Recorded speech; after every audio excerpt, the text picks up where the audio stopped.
السلام عليكم ورحمة الله وبركاته. الحمد لله والصلاة والسلام على رسول الله. ما بعد، فأعوذ بالله من الشيطان الرجيم. بسم الله الرحمن الرحيم.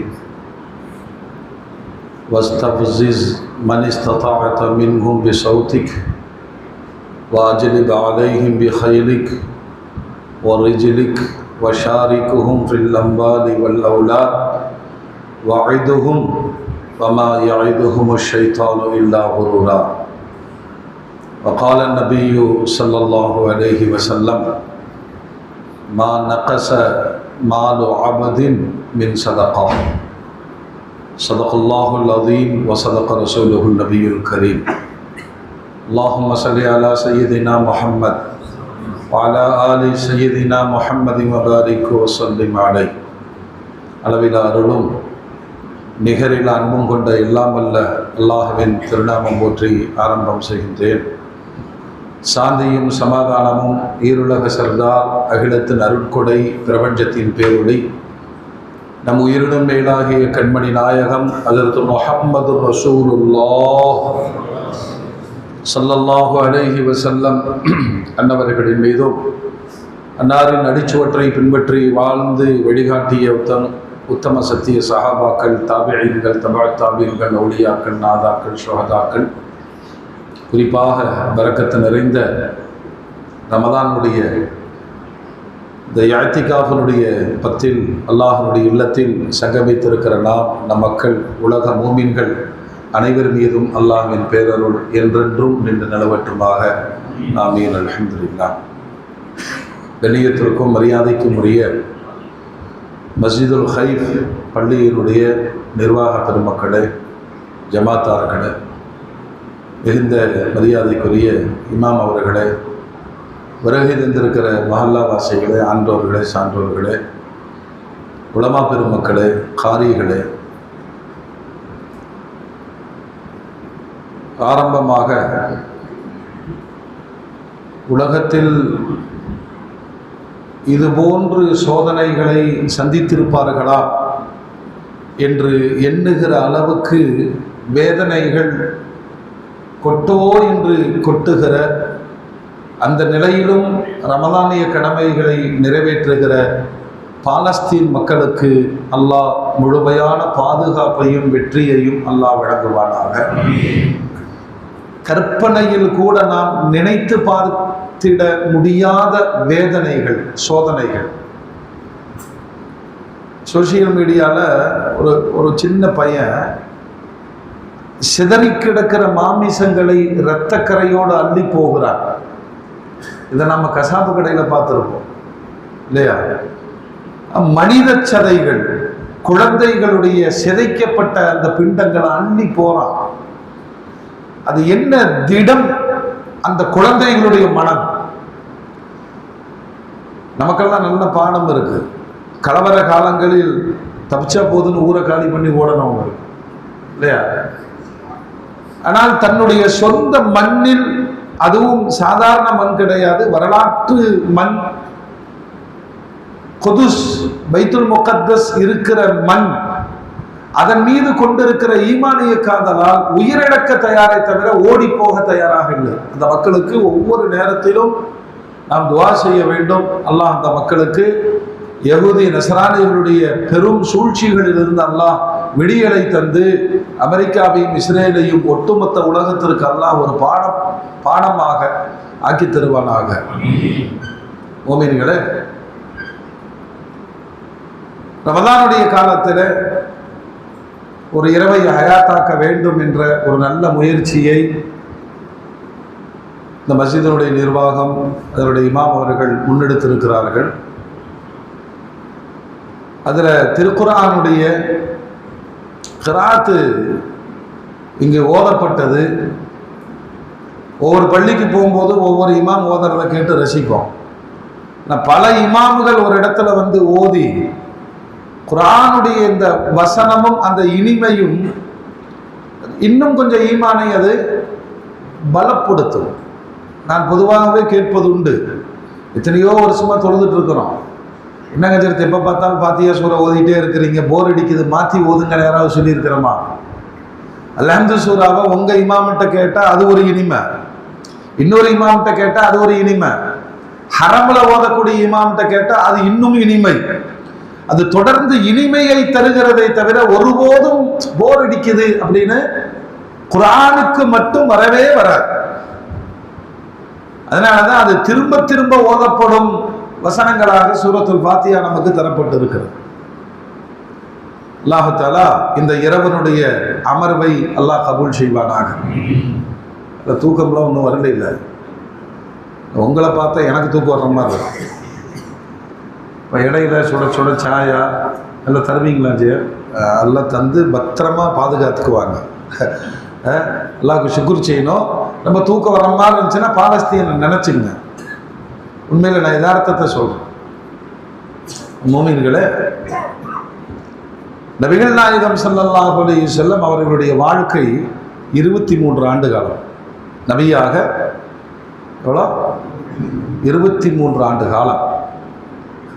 அதில் 13 ஆண்டு காலம் மக்காவிலேயே கழிந்தது. மக்காவினுடைய வரலாற்றை நீங்கள் படித்தீர்கள் என்று சொன்னால் இஸ்லாமிய கடமைகள் எதுவுமே இல்லை. இஸ்லாமிய கடமைகள் எதுவுமே கிடையாது. அந்த மக்கள் மனங்களில் மண்டி கிடந்த பல தெய்வ வழிபாடு, பல்வேறு விதமான கோட்பாடுகள், அவர்கள் சாதிய வர்ணாசிரம கோட்பாடுகள், ஏற்றத்தாழ்வுகள், இவைகளை ஒழித்து அல்லாஹ் அப்படின்னு அவங்க இதயத்துல பதிக்க வைப்பதற்கு பெருமானாருக்கு தேவைப்பட்ட காலம் சொல்லுங்க எத்தனை வருஷம்? ஆமா, யாருக்காவது நம்ம அல்லாஹ்னு சொல்ல வைக்கணும்னு முயற்சி பண்ணியிருக்கோமா? அது உலகத்திலேயே இருண்ட கண்டத்தில் வாழக்கூடியவர்கள் அப்படின்னு வரலாறு அவங்களை எழுதுது. யார? அரபிகளை. சாதாரண அரபி கிடையாது, காட்டரபிகள். அவர்களுடைய இதயங்களில் அல்லாஹ் என்று சொல்ல வைப்பதற்கே 13 ஆண்டுகள். ஆனால் பெருமானாருக்கு நெஞ்சமெல்லாம் ஏக்கம், இந்த மார்க்கத்தை மக்களுக்கு முழுசா கொடுக்கணுமே, வாய்ப்பு இல்லை. ஒரு கட்டத்திலே ஹிஜ்ரத்து செய்து மதீனாவிற்கு இடம்பெயர்ந்தார்கள். அந்த மதீனா அவர்களுக்கு சிவப்பு கம்பளம் விரித்து வரவேற்றது. ஒரு சுதந்திர பூமி கிடைத்தது. அல்லாஹ் என்று உறக்க சொல்வதற்கு அங்கு தடை கிடையாது. அதனால வந்து உட்கார்ந்த உடனே அல்லாஹ்வுடைய ரசூல் பாருங்க, உட்காரல, உள்ள நுழையவே முதல்ல பள்ளிக்கட்டு குபா பள்ளி வாசல். பயணத்தில் தான் பெருமானார் இருக்கிறார். குபா பள்ளி கட்டப்பட்டது. கல் மண் எல்லாம் பெருமானாரும் சுமந்தாங்க. பாடல்களை பாடிக்கொண்டு இந்த பள்ளிவாசல் கட்டி முடிக்கப்பட்டது. மதீனாவுக்கு புறப்படுறாங்க. வழியில ஜும்மா, தற்காலிகமாக டெம்பரவரி மஸ்ஜிதுல் ஜும்மா உருவாக்குறார்கள். பிறகு மதீனால வந்து தங்கனவன மையப்பகுதியில் மஸ்ஜித் பாருங்கள், 2 யதீம் சிறுவர்களுக்கான இடம் தேர்வு செய்யப்பட்டது. பள்ளிவாசல் கட்டப்பட்டது. வாசல்ல மதரசா கட்டப்பட்டது. உடனே மார்க்கத்தினுடைய சேவைகளை பெருமானார் ஆரம்பிக்கிறாங்க. எல்லாரும் ஓதணும், எல்லாரும் தொழுகணும். இதோ பாங்கு கடமையாக்கப்படுகிறது. ஜமாத்தினுடைய முறைகள் சொல்லிக் கொடுக்கப்படுகிறது. 2வது வருடம் ரமலான் நோன்பு கடமையாக்கப்படுது, ஜகாத் கடமையாக்கப்படுது, ஜிஹாது கடமையாக்கப்படுது. கொஞ்சம் கவனிங்க, 13-10 எது பெருசு? இந்த 13 ஆண்டுகளில் சாதிக்க முடியாததை வெறும் 10 ஆண்டுகளில் பெருமானார் 100 விழுக்காடு சாதிக்கிறார்கள். அந்த சமூக கல்வியில 100 விழுக்காடு நிறைவு பெற்றது. ஐரோப்பியால எழுத படிக்க தெரியாத காலத்துல மதீனாவின் குழந்தைகள் எழுதவும் படிக்கவும் ஆரம்பித்து விட்டார்கள். ஏன்னா மதீனாவை குறித்து பெருமானார் சொல்லும் பொழுது அது தாருல் ஈமான். ஒரு பாம்பு தன்னுடைய புற்றிலிருந்து புறப்பட்டு வெளியே சுற்றி திரிந்து மீண்டும் தன் புற்றுக்கு வருவதை போல மதீனாவிலிருந்து ஈமான் கிளம்பி உலகத்தை வியாபிக்கும். திரும்ப எங்க வந்து சேரும்? சொல்லுங்க, எங்க வந்து சேரும்? மதீனாவுக்கு வந்து சேரும். நம்முடைய ஈமானுக்கான ஹெட் ஆபீஸ் இது. சத்தமா சொல்லுங்க, மதீனா. இந்த 10 ஆண்டுகளில் பெருமானார் தொட்ட துறைகள் அனைத்தும் 100 விழுக்காடு. நாம் என்ன ஃபஸ்ட்டு வழங்கணும்னா, பெருமானார் வந்து ஒரு அல்லாஹுடைய ரசூல் அப்படின்னோடனே மறுமையை சொன்னாங்க, கபரை சொன்னாங்க, பயப்படுத்தினாங்க, சொர்க்கம் நரகம், இதோடு நின்றுக்க கூடாது. இந்த உலகம் இன்றைக்கு எதை பேசுகிறதோ விவாதிக்கிறதோ எல்லா துறைகளையும் பெருமானார் தொட்டு விட்டு போனார்கள். பெண் சமூகத்திற்கான 100 விழுக்காடு பாதுகாப்பை உறுதி செஞ்சாங்க. இன்னைக்கும் சோசியல் மீடியாக்கள்ல பாருங்க, சகோதர சமுதாயத்தை சார்ந்த சில பெண் பிள்ளைகள் புர்காவை அணிந்து கொண்டு இது எங்களுக்கு ரொம்ப கம்ஃபர்டபுளா இருக்கு, பாதுகாப்பா இருக்குன்னு சொல்றாங்க. கல்வித்துறையில 100 விழுக்காடு. போர் மரபுகளை உலகத்திற்கு கற்றுத்தந்தவர்களை பெருமானார் தான். இந்த மாதிரிலாம் போர் செய்யக்கூடாது, தூதுக்குழுவினர்களை கொல்லக்கூடாது, விவசாய நிலங்களை அழிக்கக்கூடாது, பொதுமக்களை கொல்லக்கூடாது, யார் யாருக்கு சண்டையோ அவர்களை மட்டும்தான் தாக்க வேண்டும், வழிபாட்டு தலங்களை அழிக்கக்கூடாது. ஆஸ்பத்திரி மேல குண்டு போடுறான்ல, ஆஸ்பத்திரி மேல குண்டு போட்டு நோயாளிகளோடு மக்களும் அழிகிற கொடும் காட்சிகள், போருக்கான மரபுகளை புகாரியில 2ஆம் பாகம் பார்த்தீங்கன்னா கிதாபுல் மகாசி, பெருமானார் செய்த போர்கள் 65க்கும் மேற்பட்ட போர்கள். ரொம்ப அழகா இருக்கு. உலகத்திற்கு போரை கூட மரபு வழி நடைமுறைப்படுத்தியவர்கள் பெருமானார். இந்த 10 ஆண்டுல அல்லாஹுடைய ரசூல் ஒரு சமூகம், மனித சமுதாயம் வாழ்வதற்கான அத்துணை துறைகளுக்கும் வழிகாட்டிட்டாங்க. இப்போ நாம ஒரு கேள்வியை கேட்கணும், தொழுகிறது கஷ்டமா? சொல்லுங்க அஜி. இப்படி கேள்வி கேட்டாதான் நீங்க தூங்காம இருக்கிறீங்கன்னு எனக்கும் தெரியும். தொழுகிறது கஷ்டமா? இல்லை, அது நம்ம தொழுகிறதால கஷ்டமே இல்லை.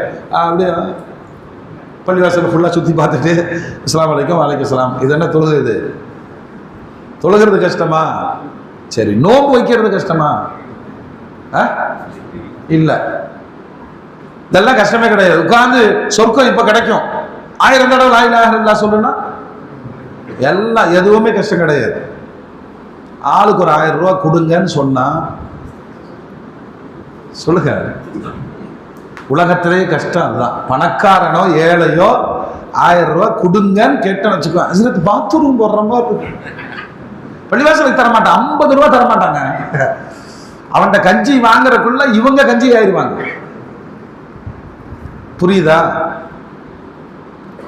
தொழுகிறது சாதனை கிடையாது. அதனாலதான் இஸ்லாம் என்ன சொல்லுதுன்னா, இபாதத்தே கௌலியா, இபாதத்தே ஃபேலியா, இபாதத்தே மாலியா.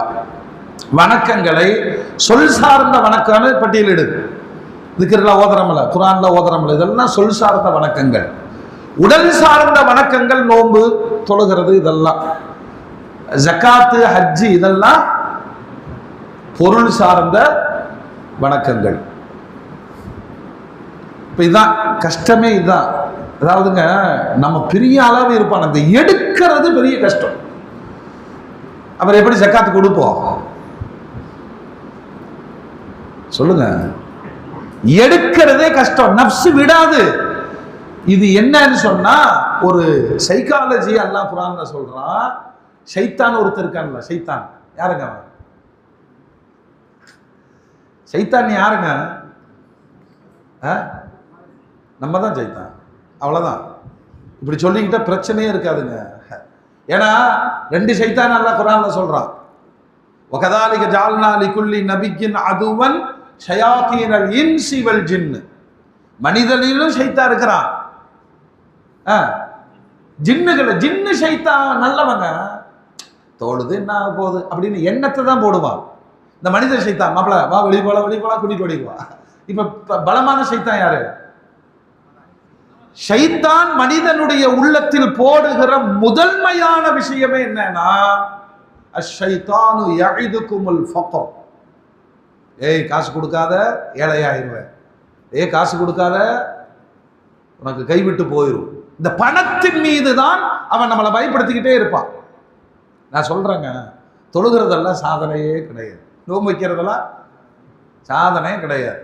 இந்த காசு விஷயத்துல என்னை நான் பரிசோதனை பண்ணிட்டா தோத்துருவோம். அது அவ்வளவு சீக்கிரம் சொல்லுங்க. இந்த வாங்குற வேகம் கொடுக்கிறதுல வராது. அஜய் ஒரு 1000 ரூபா போட்டிருக்கேன் செக் பண்ணுங்கன்னா கொட்ட கொடன்னு செக் பண்ணிடுவா. ஒரு 1000 ரூபா போடுங்க அஜய். பத்தியா ஆளு லூசாக்கிற பத்தியா. இந்த பொருளாதாரங்கிறது சாதாரண விஷயம் கிடையாது. ரப்பு தர்றான், ஷைத்தான் பயமுறுத்துகிறான். அல்லாஹ் என்ன தெரியுமா சொல்றான்? நீ கொடுத்துக்கிட்டே இரு, நான் கொடுக்குறேங்கிறான். சொல்றதுக்கு நல்லா தான் இருக்கு. நீ எப்போ கொடுத்த? நானும் சம்பளம் வாங்கி 10,000 சேர்த்து வச்சுட்டு இருக்கிறேன். ஒரு 16 EMI வீட்டு மேல, வண்டி மேல, சொல்லுங்க, எல்லாத்து மேல EMI வாங்கி வச்சுட்டு உட்கார்ந்துருக்கிறோம். எங்க நோம்புக்கு தர்றது, எங்க ஜக்காத்து தர்றது? ஒருத்தர் கேட்டார், இந்த மாதிரி கடன் இருந்தா ஜக்காத்து கடமை இல்லைங்களா சொல்லிட்டு. அப்படி சொன்னா எவனுக்குமே ஜக்காத்து கடமை இல்லை. ஏன்னா அத்தனை மையத்தும் எங்க இருக்குது? கடன்ல தான் சுத்து. யாரை வேணாலும் பெரிய நம்ம ஊர்ல பயங்கரமான ஆளுன்னு சொல்லுவோம். அவர்கிட்ட கேட்டா, அஜித்து எல்லாம் கரெக்டு தான், அசையும் சொத்துக்கள் அசையா சொத்துக்கள் மொத்தமா செத்தன 4 கோடிக்கு வச்சிருத்து, கடன் 5 கோடி இருக்குது. ஜக்காத் சட்டம் சொல்ல முடியுமா?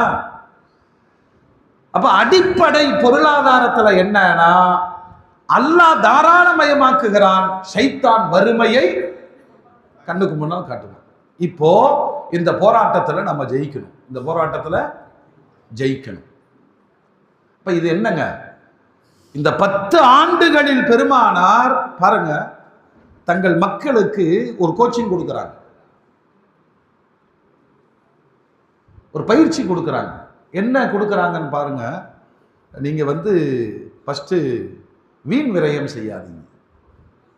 வீண் விரயம் இன்னைக்கு நம்ம இந்த உம்மத்தில் நடக்கிற வீண் விரயம் ஒவ்வொரு குமரு காரியத்தை தடுத்து நிறுத்துது. எவ்வளவு வீண் விரயம்? ஒரு இலக்கு எவ்வளோங்க நார்மல்? 450 ரூபா 400 ரூபா. அல்லாஹ் அதை கொடுத்து செமிக்காதவங்களை கூட்டு திங்க சொல்லுவோம். சிம்பிள். நீ ஒண்ணு பெரிய ஆர்ப்பாட்டம்லாம் பண்ண வேண்டாம். நீ போடுற இந்த வீண் விரயத்துல 2 ஏழை குமரர்களை சேர்த்திக்கோ, அவ்வளவுதான். அந்த தாவத்து தான். அதே இதுதான். அதெல்லாம் நமக்கு மனசு வராது. அல்லாஹ்வுடைய ரசூல் சொல்றாங்க, வீண் விரயம் செய்யாதீங்க.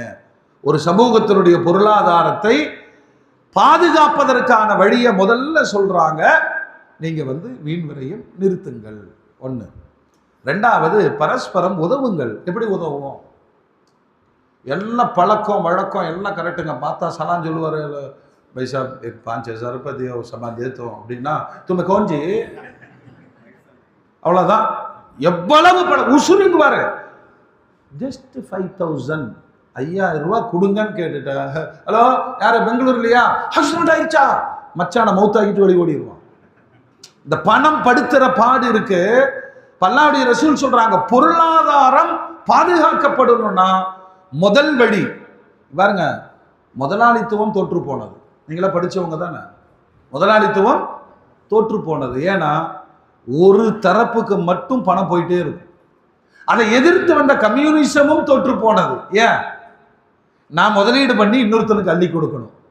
ஆனா பெருமானார் கொண்டு வந்த இஸ்லாமிய பொருளாதாரம் அப்படிங்கிறது பொருளாதார பரவலாக்கும் திட்டத்தை தான் அல்லாஹ்வுடைய ரசூல் கொடுத்தாங்க. இப்ப நான் சம்பாரிச்சு நான் மட்டுமே வச்சிருக்கிறாங்க, வெளியே போகிறதுக்கு வழி என்ன சொல்லுங்க? நான் பணக்காரனாவே இருப்பேன், ஏழையாவே இருப்பான். ஏன் பணம் வெளியே போறக்கு வழி என்ன? ஏதாவது ஒன்று வேணுமில்ல போறக்கு. ஒன்று ஹோட்டலில் போய் திங்கணும், ஜவுளி கடையில் போய் துணி எடுக்கணும், கரெக்டா ஆட்டம் போடணும். நியாயமாக ஏழைகளுக்கு என் பணம் போய் சேருவதற்கான சட்டம் என்ன? அல்லாஹ்வுடைய ரசூல் சொல்றாங்க, பரஸ்பரம் உதவுங்கள். முதல்ல கவனிக்கணும். இஸ்லாம் ஒரு மனுஷனுக்கு தான் நான் சொல்றேன், மற்ற எந்த இபாதத்தும் உனக்கு கஷ்டம் கிடையாது. காசு சுயமரியாதை சார்ந்தது. காசு இப்போ நீங்கள்லாம் வெளியே பயானம் முடிச்சுட்டு போகும்போது எல்லாத்துக்கும் நான் நின்று ஆளுக்கு 50-50 ரூபா கொடுத்தேன்னு வச்சுங்களேன், நீங்கள் என்ன செய்வீங்க? என்ன மொசாது மாதிரி இருக்கு, என்ன பார்த்தா கேட்டுருவோமா இல்லையா? சொல்லுங்க. சுயமரியாதையை தூண்டி விடக்கூடியது எது? பணம். அப்படியெல்லாம் வாங்க மாட்டோம். நீ எது கொடுக்குற? நான் ஏன் வாங்கணும்? இப்போ முதல் வழி பொருளாதார பரவலுக்கு ஒரு ஏழை, ஒரு கஷ்டப்படக்கூடியவன் பணக்காரன் ஏழை ஆகிற நேரம் எதுன்னு சொல்லுங்க. எல்லாத்துக்கும் சம்பவிக்கும் பாய். போனை மறந்துட்டு வீட்டில் போயிட்டோம், இப்போ எல்லாமே போன்ல தான் இருக்கு. பஸ்ஸில் ஏறிட்டாரு, கண்டக்டர் கெட்ட கெட்ட வார்த்தையில சொல்றான், இப்படித்தாண்டா எல்லாம் ஏறி நம்ம அடுத்த பஸ் ஸ்டாப்ல இறங்குங்கிறான். அவனுக்கு அப்படியே தூக்கி வாரி போடுது. நம்ம எவ்வளோ பெரிய ஆளு, ஜிபே ஃபோன்பே எல்லா பேரும் இருக்கு, ஆனால் போன் இல்லை. இப்ப பஸ்ஸுக்குள்ள நீ பிச்சைக்காரன்.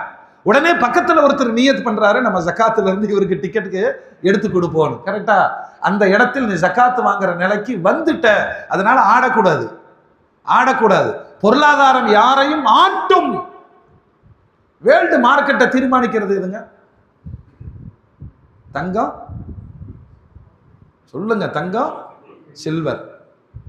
தங்கமும் சில்வர் தான். அந்த தங்கம் தான் பெட்ரோலை தீர்மானிக்குது இல்லையா? இன்னைக்கு வேர்ல்டு பிரச்சனை என்னன்னு சொன்னா, எந்த உலக சந்தை வர்த்தகமும் அதை டாலர்ல தான் கொண்டு வர்றான். அப்புறம் தான் அந்த இந்தியன் மணிக்கு கன்வெர்ட் ஆகி வருது. இப்ப இந்த டாலர் அதை தூக்கிட்டு வேற ஒன்றை கொண்டு வரணும்னு ஒரு நாடுகள் ஒரு டீம் எல்லாம் உருவாகிறான். சைனா ஒரு திட்டம் போடுறான், ரஷ்யா ஒரு திட்டம் போடுறான், அமெரிக்கா விட மாட்டேங்கிறான். அதுக்கு தான் இந்த போரெல்லாம் நடக்குது. விவரம் தெரிஞ்சவங்க காலையில் எந்திரிச்சோன்னு ஃபர்ஸ்ட் எதை பார்ப்பீங்க? கோல்டு மார்க்கெட் என்னன்னு பார்ப்போம். என்ன ஒண்ணுமே தெரியாத மாதிரி உட்காந்துருக்கீங்க. ஜக்காத்து கொடுக்காம வீட்டில் வச்சிருக்கிற கோல்டு எல்லாம் காணா போயிடும். தஹப் அப்படின்னு அரபியில பேர் வச்சிருக்கு குரான். வெள்ளிக்கு ஃபில்லத். தஹப்னா போயிருன்னு அர்த்தம். யார்கிட்டயாவது தங்கம் நிக்குமா சொல்லுங்க? தங்கம் மீது, தங்கத்தின் மீது அறிவிக்கக்கூடிய பேப்பர் தான் கரன்சி. யார்கிட்ட இன்னைக்கு காலையில ஃபஜ்ர்ல இருந்து 500 ரூபா பாக்கெட்ல வச்சுக்கிட்டு எல்லாம் போயிடக்கூடாது, நான் போனாலும் பரவாயில்ல பணம் போயிடக்கூடாது, எல்லாம் இப்படியே துவா செஞ்சுட்டே இருக்கிற போகாம இருக்குமா? போயிரும், வரும், போயிரும். இந்த பணத்தோட சக்தியை நிக்காது. பணம் மீனிங் தங்கம். வெள்ளி என்ன செய்யணும்னா சாஞ்சு சாஞ்சு போகுமாமா. சாஞ்சு போகும்னா வர்ற மாதிரி ஓடிடும். எது? சில்வர். நீங்க பாருங்க, கோல்டு மார்க்கெட், சில்வர் மார்க்கெட். இந்த சில்வரை வச்சுதான் உலக பொருளாதாரம் அனைத்திற்குமான அடிப்படை ஜக்காத்து விதியை இஸ்லாம் உருவாக்குது. ரெண்டே ரெண்டு தான், கோல்டு சில்வர். கோல்டு இருந்தா கோல்டு, மற்ற எல்லா வணிக பொருளும் அதனுடைய மார்க்கெட்டை எப்படின்னா சில்வருடைய ரேட்டை வச்சுதான் தீர்மானிக்கும். கொஞ்சம் உள்ள வந்துருங்க, கொஞ்சம் அப்படி நெருங்கி வாங்க. மோமின்களே கவனிங்க, அப்படி மறந்துட போறோம். இப்போ அல்லாஹ்வுடைய ரசூல் முதல்ல எங்கிட்ட இருக்கிற பொருளாதாரம் வெளியேறுவதற்கான முதல் சுயமரியாதை வழியை சொல்லி கொடுக்குறாங்க. நீங்க கடன் கொடுங்கள். என்ன செய்யணும்? கடன் கொடுங்கள். எத்தனை பேர் கடன் கொடுக்கறதுக்கு தயார் சொல்லுங்க? அப்படின்னு நம்ம கேட்டோம்னா நீங்க திருப்பி என்ன கேட்பீங்கன்னா, திருப்பி தர்றதுக்கு எத்தனை பேர் தயார்? அல்லாஹ்வுடைய ரசூல் சொல்றாங்க, வாங்கும் கடனை திருப்பி கொடுப்பேன் அப்படிங்கிற எண்ணத்துல வாங்கினா திருப்பி கொடுப்பதற்கான வழியை அல்லாஹ் ஏற்படுத்துவான். வாங்கும் போதே ஆட்டை போட்டணும்னு நினைச்சா, இப்ப நாம எந்த அளவுக்கு டேலண்ட் ஆயிட்டோம்னு சொன்னா, ஒருத்தர் வர்றாரு சொந்தக்காரனே வச்சுங்களேன், சில பேர் போன் பண்ணாவே நமக்கு புரியும் என்னதான் கேட்க போறாங்க. அதாங்க வாங்க 2 ரக்கா தொழுகலான்னு ஓ அப்படின்றாரு. வாங்க ஆளுக்கு 2000 ரூபாய் எடுப்போம். ஃபோன் பண்றாரு, மச்சான் எங்க இருக்கிறீங்க? என்ன சொல்லுங்க மச்சான். இல்லை உங்களை பார்க்கணும், நேரில் பார்க்கணும். இல்லை சொல்லுங்க மச்சான் வீட்டுக்கும். இல்லை இல்லை இப்பயே பார்க்கணும், நான் மறுபடியும் ஏதோ கேட்க போறேன்டாப்பா. பிளான் பண்ணிடுவோம். அந்த ஆள் வாயை திறந்து ஆஸ்பத்திரிக்கு போனேன்னா என் லிவர் கருகிருச்சுன்னு சொன்னாங்களா, மச்சான் எனக்கு கிட்னியே இல்லை மச்சான். பணம் மட்டும் வராது. இப்ப பாருங்க, பெருமானார் சொல்றாங்க, முதலில் கடன் கொடுங்கள். அந்த கடன் கொடுத்தலுக்கு பெருமானார் வைக்கிற சான்றிதழ் என்ன தெரியுமா? ஒரு மனிதனுக்கு கொடுக்கிற கடன் அல்லாஹ்விற்கு கொடுக்கிற கடன். வக்ரிதுல்லாஹ கர்தன் ஹஸன், அல்லாஹ்வுக்கு கொடுங்கங்கறான். இந்த சமூகத்துல விடுபட்டு போன ஒரு பெரிய இபாதத் கடன். நம்ம கடையில் அப்படி நீட்டா எழுதி வச்சிருக்காரு, ஆளு பயங்கரமான ஆளு, காண மயிலாட கடன் வந்து மேலாட வாங்கியவன் கொண்டாட நான் இங்கு திண்டாட பிளீஸ் டோன்ட் கடன். கேட்காதீங்கிறான். அல்லாஹ் சொல்றான் கேளுங்கிறான், கேட்டவனுக்கு கொடுங்கிறான். பெருமானார் ஸல்லல்லாஹு அலைஹி வஸல்லம் சொன்னாங்க, பரஸ்பரம் உதவுங்க, முதல்ல சுயமரியாதையில கடன் கொடுங்கள். ரெண்டு பக்கமும் இருக்கு. வாங்கினா திருப்பி ஒரு ஆளு ஒரு 500 ரூபா கேட்டாருங்க, கடன் கேட்டாருங்க. 500 ரூபா கேட்டுட்டே இருக்கும்போது அவர் அப்படி இழுக்கிறாரு, மச்சான் இல்லை மச்சான் அது ஏடிஎம்ல இருக்கு அப்படி இப்படிங்கும் போது டப்புன்னு காலில் விழுந்துட்டான். எந்தரா அப்படின்னு எடுத்து கொடுத்துட்டார். அப்புறம் கூட இருந்தவன் கேட்டான், லூசு என்னடா 500 ரூபாய்க்கு காலில் விழுகிறைய? மாப்பிள்ள நான் ஒரு தடவை தான் விழுந்திருக்கேன். அவன் என்கிட்ட வாங்குறக்குள்ள எத்தனை தடவை விழுகிறான் பாரு. நீங்க பள்ளிவாசல்ல பார்க்கலாங்க, சில பேர் சலான் சொல்றதுல நான் கண்டுபிடிச்சிருவேன் எப்ப தருவேன்னு அர்த்தம். அந்த சலாத்துக்கு என்னங்க, சில மொசாவரி சலான் சொல்ல பார்த்தீங்களா, அப்படின்னா கொடுன்னு அர்த்தம். இந்த கடன்காரன் சொல்றதுல ஒரு பவ்யம் இருக்கும். நான் கடன் கொடுத்துட்டோம்ல, நம்ம ரொம்ப அஸ்ஸலாமு அலைக்கும்டா, எப்ப கொடுத்த நீ யாரு, ஹுவாரியும் அதெல்லாம் தர முடியாது, முடிஞ்சதை பார்த்துக்கன்றோம். இவ்வளவு பிரச்சனைகள் உள்ளது. நம்ம எல்லாருமே கடன்ல இருக்கிறோம், ஆனா மனுஷன்ட்ட இல்லை.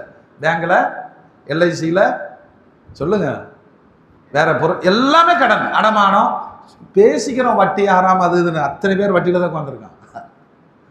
அத்தனை பேரும் இன்ட்ரெஸ்ட் இல்லாத லைஃப், இன்ட்ரெஸ்டே இல்லை. எஜுகேஷன் லோனு, ஹவுசிங் லோனு, இப்போ வந்து மெடிக்கல் வந்து காம்போன்னு ஒன்று விற்கிறானுங்க. ஹோட்டலில் போனாலும் காம்போ கொடுக்குறான். நண்டு, நாரை, காடை, கௌதாரி எல்லாம் காம்போ வாங்கிக்கங்க சேர்த்து 250 ரூபா. ஆஸ்பத்திரியில் போனால் அவர் சொல்கிறாரு, கிட்னி, லிவரு, ஹார்ட்டு எல்லாம் காம்போ வாங்கிக்கிறீங்களா? துனியா வெறும் காசை வச்சு தானே ஓடுது. இப்போ சுயமரியாதைக்காக இஸ்லாம் கடமையாக்கிய முதல் பொருளாதார வெளியேற்று திட்டம் கடன் கொடுங்கள். இன்ஷா கொடுப்போமா? இப்போ முதல்ல எனக்கு ஒரு 10,000 ரூபா கொடுங்க. மனசே யாருக்கு வராது. அஜர்த்துமார்கள் கேட்டால் இவங்க அடுத்து வைக்கிற கேள்வி என்னன்னா, அஜர்த்து நீங்கள் எப்படி தருவீங்க? ஏன்னா மௌத்தார வரைக்கும் மொசாவருன்னு முடிவு பண்ணிட்டோம். அதனால டெக்னிக் என்னன்னா, யாராவது 50,000 ரூபா கடன் கேட்டால் அப்படி லைட்டாக தள்ளிட்டு போய் 5,000 ரூபாய் கொடுத்து, மச்சான் ஒன்றும் கோச்சுக்காதீங்க மச்சான், இன்ஷா அல்லாஹ் அல்லாஹ் உங்களுக்கு உதவி செய்யும், அல்லாஹ் தருவா போங்க. வெளியே வந்து சொல்கிறான், அப்பாடா 45,000 ரூபா தப்புச்சிச்சு. மச்சான்ட்ட கொடுத்துட்டு என்ன செய்ய முடியாது. 50க்கு அழுகிறத விட 5 போறது. இவனுக்கு அல்லாவுக்கே கிளாஸ் எடுப்பானுங்க. கரெக்டா நான் சொல்றது? ஏங்க இதெல்லாம் இருக்கா இல்லையா? இருக்கா இல்லையா? பொருளாதாரம் என்பது மிக கஷ்டமான ஒண்ணு. அதான் நான் சொல்றேன், ரொம்ப கஷ்டம் வெளியே எடுக்கிறது. இப்போ முதல்ல அல்லாஹ் பரவலாக்கு திட்டத்துல கடன் கொடுங்க. சில கொடுப்போமா? அதே மாதிரி வாங்கினாலும் திருப்பி கொடுக்கறதுக்கு முயற்சி பண்ணணும். ரெண்டாவது ஹதியா, அன்பளிப்புகள். இந்த அன்பளிப்புங்கிறதுக்கு நோ ரிட்டன், ஒன் வே. தஹாது தஹாபு, அன்பளிப்பு கிஃப்ட் செய்யுங்க. கிஃப்ட்னா என்னங்க? ஒரு குழந்தையை பார்க்குறோம், இப்போ ஸ்கூல் படிக்கிற குழந்தையை பார்த்தா நம்ம என்ன கிஃப்ட் பண்ணுவோம்? பேனா, பென்சில். அதுக்கு எவ்வளோ சந்தோஷம். சந்தோஷத்தோடு அதனுடைய தேவை பூர்த்தியாகும் இல்லையா? அப்போ வந்து அத்தாவுக்கு என்ன கொடுக்கலாம்? அத்தாவுக்கு என்னங்க கொடுக்கலாம்? சொந்த தகப்பனுக்கு கொடுத்ததே இல்லையே. இப்படி நான் இருக்கிறதே அந்த ஆளுக்கு பெரிய கிஃப்ட்டுன்னு. அத்தாவுக்கு அன்பளிப்பு கொடுக்கணும்ல. ரிட்டையர்டு ஆயிடுறாங்கங்க, மக்களை நம்பி ரிட்டையர்டு ஆயிடுறாங்க, கையில் காசு இல்லை. அவங்களுக்குன்னு சுயமரியாதை இருக்கணுமா இல்லையா? இவன் மகன் கேட்கணும்னு நினைக்கிறான். அதெல்லாம் கொடூரமான வாழ்க்கை. அதனால பிள்ளைகளுக்கு எல்லாம் சுற்றி எழுதி வைக்காதீங்க, கொஞ்சம் ஒதுக்கி வச்சுக்குங்க, விவரமா இருங்க. அன்பளிப்பு கொடுங்கள். நாம அன்பளிப்பு கொடுக்கறது கிட்டத்தட்ட அப்படித்தான். இந்த கல்யாணத்துக்கு எல்லாம் போனா வீட்டில் ஒரே அந்த அம்மா தேடிட்டு இருக்கும். பார்த்தா டைரி எடுத்து பார்த்தா, எங்க இவங்க நம்ம கல்யாணத்துக்கு 5,000 ரூபா வச்சிருக்கிறாங்க, போடுறி 5,001. இவன் போய் 3,000 ரூபாய் வச்சான்னு வச்சுங்களேன், அவனை நைஸா தள்ளிட்டு போயிடுவார். பத்திரிக்கை திண்ணையில, எங்க வீட்டில் வந்து திண்ணையில என்ன 3,000 ரூபாய் எழுதுறேன், நான் 5 ரூபா. இந்த உம்மத்துல தான் நடக்குது. ஆனா பார்க்கறதுக்கு டீசென்ட் மாதிரி பக்கிகளாம் சுத்திட்டு இருக்கிறோம். ஒருத்தன் நார பொழப்பு, எழுதாம போகட்டும், நாரியும். கரெக்டா? அன்பளிப்பு கொடுங்கள். பெருமானார் சொல்றாங்க, அன்பளிப்புன்னு சொன்னா ரிட்டனை எதிர்பார்க்க கூடாது.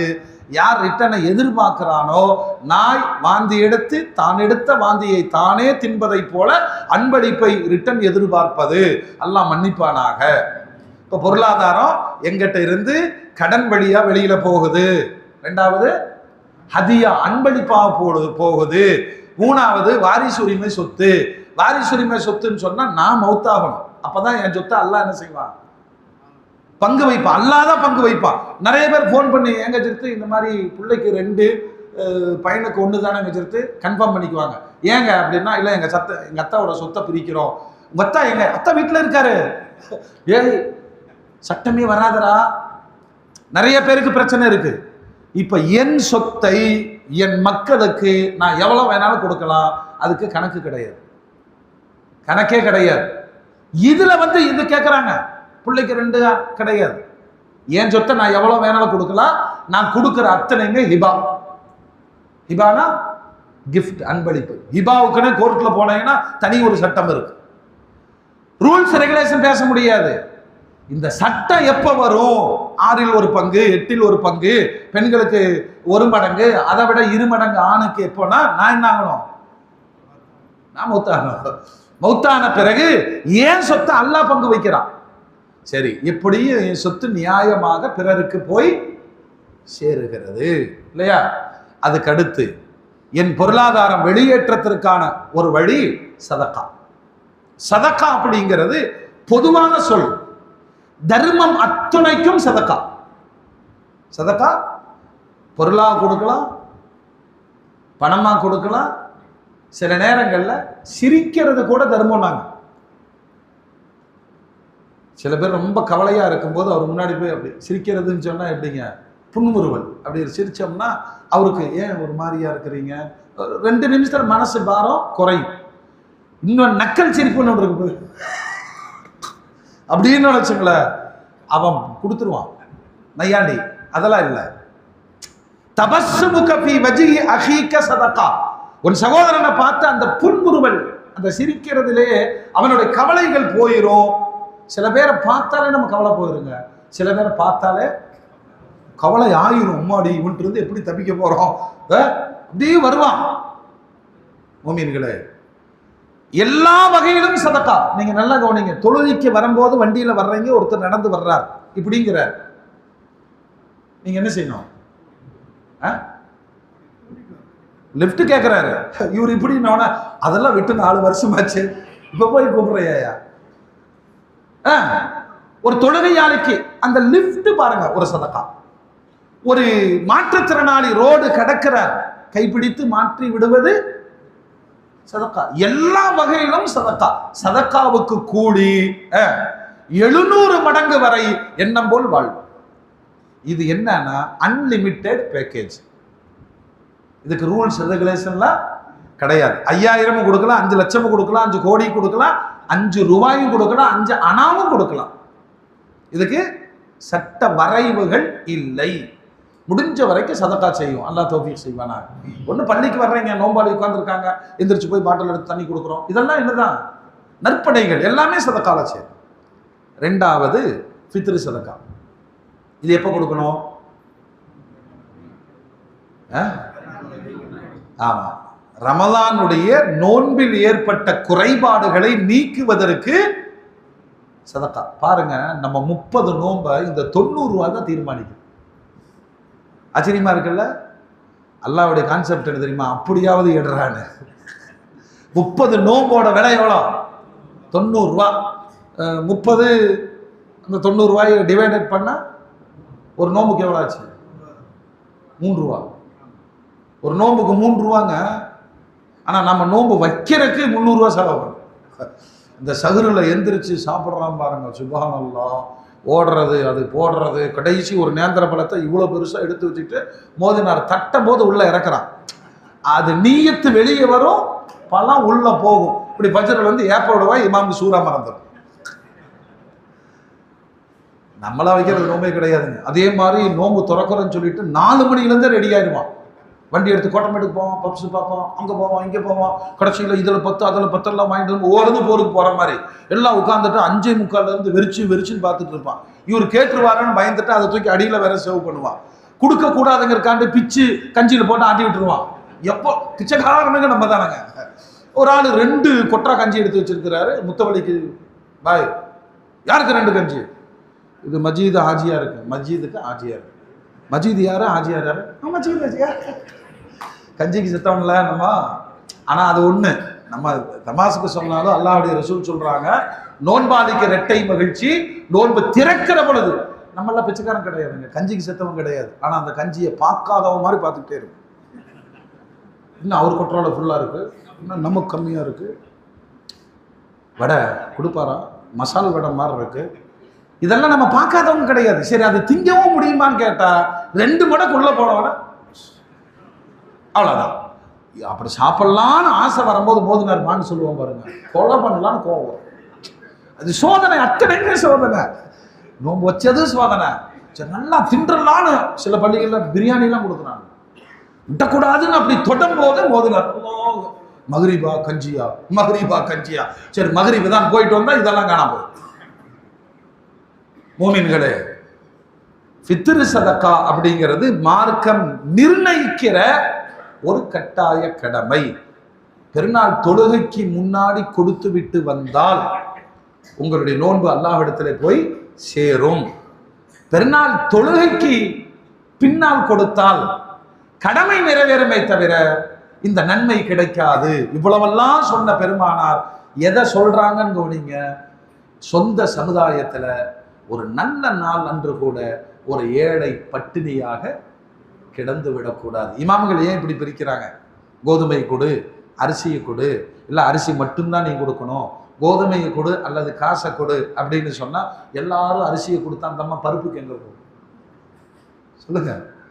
இப்ப இந்த பித்ரு சதக்கா இருக்கா இல்லையா, ஒரு சமூகத்தினுடைய மிகப்பெரிய இபாதத்தை ஏழையின் பசி அடைப்பதில் தான் அங்கீகாரம் பெறுகிறது. உன் காசு வெளியே போகட்டும், இப்ப கொடுத்துருவோம்ல, கண்டிப்பா நீங்க கொடுக்காட்டியும் அந்த அம்மா கேட்கும், பித்ரு சதக்கா கொடுத்துட்டீங்களா, எடுத்து வச்சிருக்கோம், கொடு, முதல்ல போய் கொடுத்துட்டு வாங்க. வீடுகளை பார்த்துருக்கோமா? எங்க இருக்கா இல்லையா? உலகத்தில் அத்தனை பேரும் பித்ரு சதக்கா கொடுக்குறான்.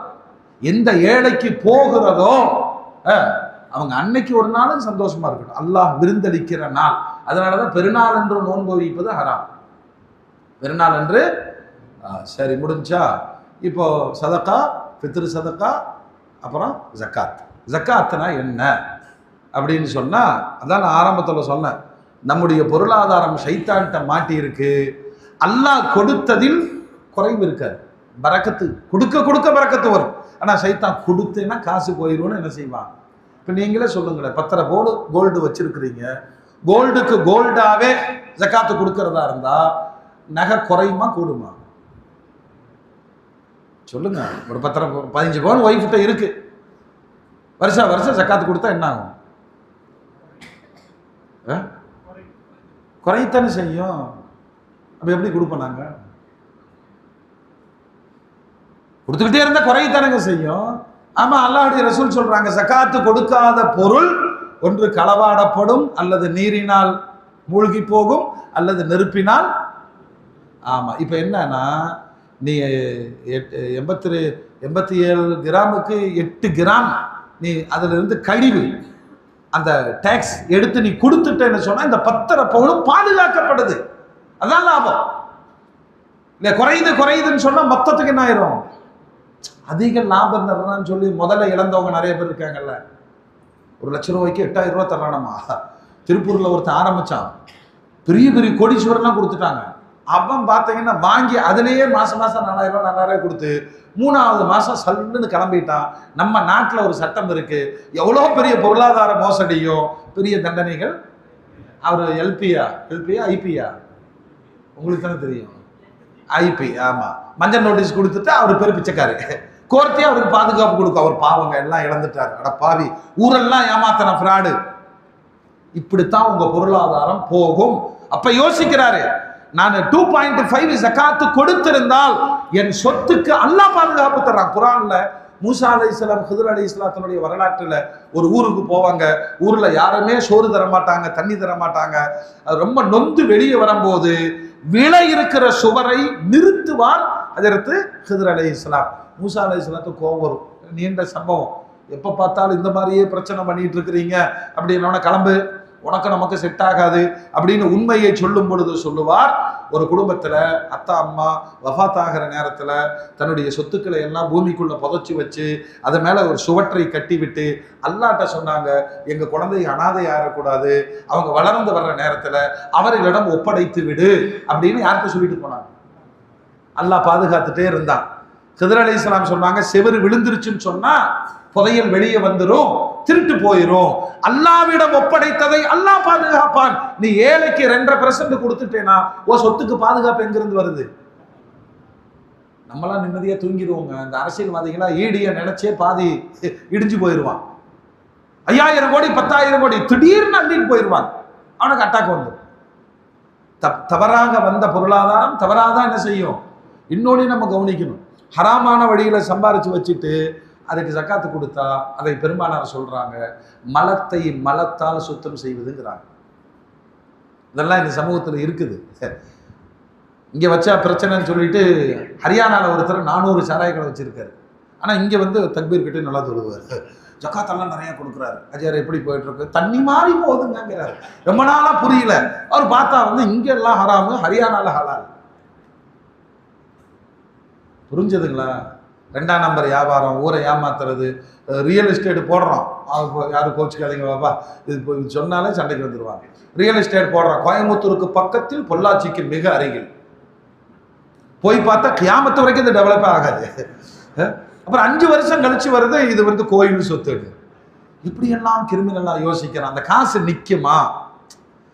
அப்ப தவறாக சம்பாதிக்கப்பட்டதுக்கு சட்டமே கிடையாதுங்க. நீ தப்பான வழியில சம்பாதிச்சேன்னா நீ சதக்கா சக்காத்து ஹதியா ஃபிதியா எதுவுமே செல்லாது. செல்றதுக்கு என்ன வழி? அதையெல்லாம் ரிட்டர்ன் பண்ணிட்டு தௌபா தான் செய்யும். அப்போ இந்த ஜக்காத் என்பது என்னன்னா, உண்மையிலேயே அல்லாஹ் நமக்கு கொடுத்த பொருளாதாரத்தில் ஹலாலான பொருளாதாரத்தை பாதுகாப்பதற்கான வழி, பாதுகாப்பதற்கான. இந்த குர்ஆன் அல்லாஹ் சொல்றான், நம்மளை கெடுக்கிறது யாரு? வஸ்தஃப்ஸிஸ் மனிஸ்ததாத மின்ஹும் பிஸௌதிக் வஅஜ்லிப் அலைஹிம் பிகைலிக் வரிஜ்லிக் வஷாரிக்குஹும் ஃபில் அம்வாலி வல் அவுலாத் வஇதுஹும் வமா யஇதுஹும் ஷைத்தான் இல்லா குரூரா. ஷைத்தானுக்கு அல்லாஹ் வரம் கொடுத்தான், மனிதர்கள்ட்ட போய் உன்னுடைய சப்தத்தை கொண்டு அவர்களை நீ ஆக்கிரமிச்சுக்கொள். இன்னைக்கு இசைக்கு அடிமையாகாதவங்க யார் இருக்கும் சொல்லுங்க? பெருசுலேருந்து சிறுசு வரைக்கும் அல்ல அடியா அப்படி அதனால் பாத்ரூம்லேயே போயிடுது இருக்கா? சைத்தானுடையது. சப்தத்தை கொண்டும் அப்புறம் டான்ஸ், ஆடல் பாடல். வஷாரிக்குஹும் ஃபில் அம்வாலி வல் அவுலாத், அவங்க பொருளாதாரம் அவங்களுடைய குழந்தைகளுக்குள்ள நீ ஊடுருவு அப்படின்னு நல்ல அதிகாரம் கொடுத்துட்டான். சைத்தான் எங்க இருக்கிறான்? சைத்தான் எங்க இருக்கான்? இந்த தூக்கம் வந்துருச்சுன்னு நினைக்கிறேன். சைத்தான் எங்க இருக்கிறான்? நம்ம கூட இருக்காங்க. ரத்தம் ஓடுகிற இடமெல்லாம் சைத்தான் இருக்கிறான் இல்லையா? அப்ப அல்லாஹ்வுடைய ரசூல் சொன்னாங்க, நோன்பு வச்சு அவனை தடுங்க, நோன்பு வச்சு சைத்தானை தடுங்க. இப்ப பாருங்க, நாம கல்யாணம் முடிக்கிறோம் இல்லையா? அங்கு ஒரு மனித உருவாக்கம் ஒன்று நடக்குது.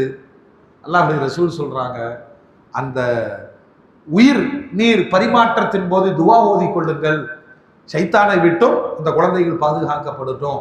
குழந்தை பிறந்துருச்சுன்னா முதல்ல வலது காதல வாங்க, இடது காதல இக்காமத்து, 7வது நாள்ல மொட்டையடிச்சு நல்ல பெயர் வைத்து அகீகா, அகீகானா உம்மு சிபியான் என்ற சைத்தானை விட்டும் அந்த குழந்தையை பாதுகாப்பது. செலவு பண்ணுங்கிறாங்க. ஆண் பையனா 2 ஆடு, பெண் பிள்ளைன்னா அறுத்து என்ன செய்யணும்? சதக்கா பண்ணணும். சதக்கா பண்ணி அந்த குழந்தைக்கு பாதுகாப்பு, சைத்தானை விட்டும் பாதுகாத்து விடு. அப்புறம் வஷாரிக்கும் ஃபில் அம்வாலி வல் அவுலாத், நம்ம செல்வத்துக்குள்ளே சைத்தான் வர்றான். இப்ப இந்த செல்வத்தை சுத்தப்படுத்துவது அல்லாஹ் பெருமானாருக்கு சொன்னா, ஹுது மின் அம்வாலிஹிம் ஸதகத்தன் துதஹிருஹும் வ துஸக்கீஹிம் பிஹா, அவங்கள்ட்ட இருந்து ஜகாத்தை வசூல் செய்யுங்க, அதனால் அவர்களுடைய சொத்து என்ன செய்யும்? சுத்தமாகும். சொத்தை சுத்தம் செய்யறதா கழிவு. எந்த அளவு அல்லாஹ்வுடைய ரசூல் சொல்றாங்கன்னா, பாருங்க, ஜகாத்து எடுக்காமல் ஒரு பொருளாதாரம் அப்படியே இருக்குதுன்னு சொன்னா அந்த ஜகாத்து கலந்த பொருளாதாரம், ஜகாத்து கலந்த பொருளாதாரம். இதுக்கு பெருமானார் என்ன விளக்கம் சொல்றாங்கன்னா, மழை வெளியேறணும், மலம் வெளியே ஏறணும். வெளியேறல, ஒன்வே போயிட்டே இருக்குன்னு சொன்னா சாப்பிடக்கூடியதையும் சேர்த்து மலமாகது மாற்றி விடுவதை போல ஜகாத்து கொடுக்காத பொருளாதாரத்தில் ஜகாத் கலந்து விட்டால் மொத்தத்தை அடிச்சு.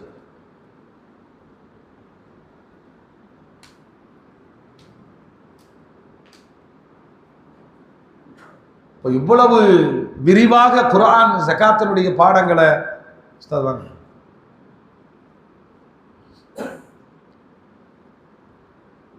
இங்க வைத்தியா இருக்குப்பா, அது உங்களுக்கு தாங்க அது வந்துட்டாங்க இன்ஷா அல்லாஹ். அது ஏன்னா நம்ம பயான்லாம் இப்போ கேட்கறது தானே, அதனால இது ஒரு சுருக்கமாக நான் இன்ஷா அல்லாஹ் முடிச்சிருவேன்.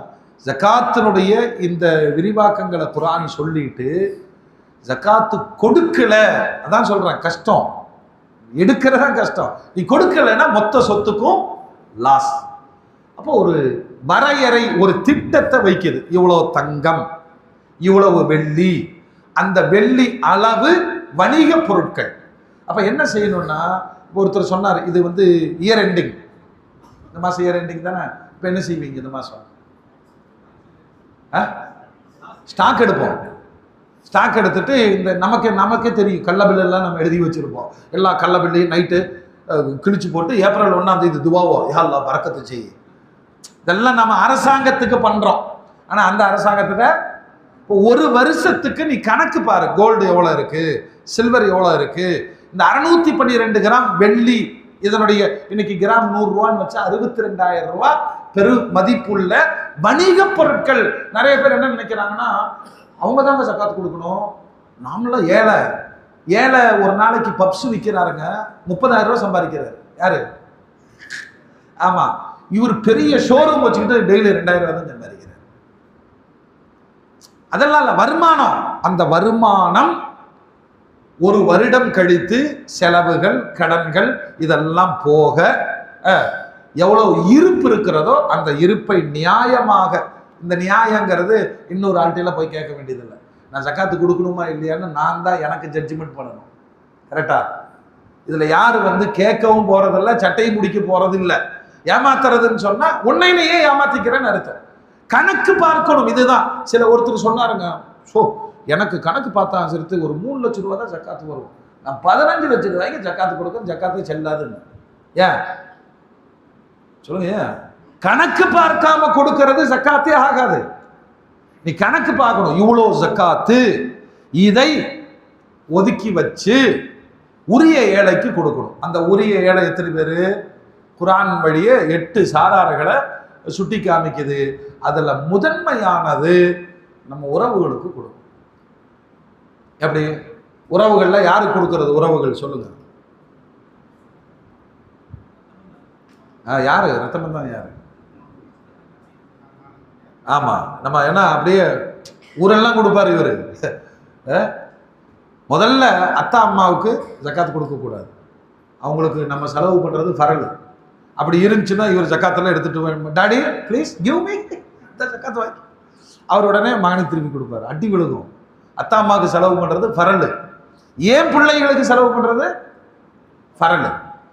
என்னோடு பிறந்த அங்கிருந்து தொடங்குது, அண்ணன், தம்பி, அக்கா, தங்கச்சி, அடுத்தது மாமா, மச்சான், சித்தப்பன், பெரியப்பன். அப்ப நம்ம வீடுகள்ல ஏழை இல்லையா? சொல்லுங்க. அப்ப இந்த ஜகாத்தை வந்து முதல் உரிமை யாருன்னா உறவுக்காரர்கள், அப்புறம் அடுத்து மொஹல்லால, அப்புறம் ஊர்ல, அப்புறம் வெளியூர்ல. இந்த ஜகாத்தை வந்து எக்காரணமும் கொண்டு இந்த பொதுப்பணிகளுக்கெல்லாம், பள்ளிவாசல் கட்டுறது, மதரசா கட்டுறது, அதுக்கெல்லாம் கொடுக்கக்கூடாது. மார்க்க ரொம்ப தெளிவா இருக்கா இல்லையா? இந்த ஏழை ஜகாத்தினுடைய கான்செப்டே அதான், அந்த உறவுகள் வாழணும். இப்போ இந்த 8 சாராருக்கு மார்க்கம் சில நிபந்தனைகளை வச்சு யார் யாருக்கு எப்படி கொடுக்கணும். இப்போ ஃபர்ஸ்ட் கொடுக்கணும்னு மனசு வந்தால் தானே கொடுப்போம். அதனால ஜகாத்தினுடைய திட்டங்களை குர்ஆன் எந்த வழியில் சொல்லித் தருகிறதோ, பெருமானார் எப்படி நடைமுறைப்படுத்தினார்களோ, ஒன்னே ஒண்ணுதான், வறுமை ஒழிப்பு. என் குடும்பத்துல இந்த வருஷம் எனக்கு ஒரு ஜகாத்து ஒரு 50,000 ரூபாய் கடமையா இருக்கு, நான் ஒரு ஏழையை போய் தேடுறேன், என் குடும்பத்திலே ஒருத்தர் இருக்கிறான், சத்தம் இல்லாம அவன்கிட்ட கொடுத்துட்டேன், அவன் பார்த்தான், அல்லாஹ் என் பிரச்சனையே தீர்ந்துச்சுன்னா அவன் தொழிலுக்கு 50,000 ரூபாய் போதும், தொழிலை தொடங்கினான், பறக்கத்தா வாழ்றான், அடுத்த வருஷம் அவன் ஜக்காத்து கொடுக்குறான். நாம என்ன செய்யறதுன்னு 50,000 ரூபாய பிரிச்சு பிரிச்சு பிரிச்சு எல்லாத்துக்கும் கொடுத்து, போன வருஷம் 10 மிஸ்கின் தான் இருந்தான், இந்த வருஷம் 20 மிஸ்கின் ஆயிட்டான். ஜக்காத்து கொடுத்தா என்ன செய்யணும்? மிஸ்கின் குறையணும், ஏழை குறையணும். இப்ப இருக்கிற ஏழை எல்லாம் டெக்னாலஜியா இருக்கிறான். அஸ்ஸலாமு அலைக்கும் அப்படின்னு காமிக்கிற போனா என்னது ஜிபே பண்ணுங்கிறான். நமக்கே பயமா இருக்கு, அம்மாடி நம்பர் தெரிஞ்ச உருவீருமானாட்டு. ஜக்காத்து குறித்த ஒரு தெளிவுகள் இந்த அதே மாதிரி இன்னைக்கு ஜக்காத்தை கொள்ளையடிக்கிறதுக்கும் நிறைய கூட்டங்கள். ஜக்காத்தை எங்கள் ஜக்காத்தை அனுப்புங்கள், அனுப்ப வேண்டியதுதான். அப்படி வாங்குறதுக்கெல்லாம் அதிகாரம் கிடையாதுங்க. குறிப்பா நீங்க தௌஹீத் ஜமாத்து, ஜாக்கு, சலஃபி, முஜாஹிது, அப்புறம் ஜமாத் இஸ்லாமி, இவனுக்கு தான் பேனர் அடிச்சுட்டு வந்துருவானுங்க. என்னன்னு, நாங்கள் அமெரிக்காவில் இருக்கிற ஏழைகளுக்கு கொடுக்குறோம். குடிமுத்தூர்ல வேட்டி இல்லாம நிறைய பேர் இருக்கிறான், கல்யாணம் ஆகாத நிறைய எத்தீமான குமர்கள் இருக்கு, நோயாளி எல்லாம் கஷ்டப்படுறான், என் சொந்தத்துல இருக்கிறான். யாரும் வாங்குறதுக்கான அதிகாரம் இல்லை. நீ டொனேஷன் வாங்குற, சதக்காவை கொண்டு போய் கொடுக்குற, ஜக்காத்தை குடுன்னு கேட்கறதுக்கு அதிகாரம் இன்னைக்கு யாருக்கும்? நிறைய குழப்பங்கள் இருக்கு. அதான் நான் சொன்ன ஆரம்பத்துல, 1000 ரக்காத் தொழுகிறது கஷ்டமா, 100 ரூபா சதக்கா பண்றது கஷ்டமானா, அந்த 100 ரூபா கொடுக்கறதா பெரிய போராட்டம். 1000 ரக்காத்துல தொழுதுருவோம். அதனால அது குறித்து விழிப்புணர்வோடு குர்ஆன் என்ன சொல்லி இருக்கு, அல்லாஹ் எப்படி கைடு பண்றான், பெருமானாருடைய நோக்கம் என்ன பாருங்க. சதக்காவோ, ஃபித்ராவோ, ஜக்காத்தோ, ஹிபாவோ, வராசத்தோ, பொருளாதாரம் வெளியேறி வறுமை ஒழிக்கப்படணும், ஏழைகள் இல்லாமல் ஆக்கப்படும், சுயமரியாதையோடு அவர்கள் வாழணும். அந்த திட்டத்தை குர்ஆனுடைய வழியிலே நடைமுறைப்படுத்துவதற்கு நாம் முயற்சிக்க வேண்டும். அல்லாஹ் ரப்புல் ஆலமீன் அப்படிப்பட்ட தௌஃபீக்கை நமக்கும் இந்த உம்மத்திற்கும் ஒரு விழிப்புணர்வாக அல்லாஹ் தருவானாக. ஆகிரு தாவானா அல்ஹம்துலில்லாஹி ரப்பில் ஆலமீன். அஸ்ஸலாமு அலைக்கும் வரஹ்மத்துல்லாஹி.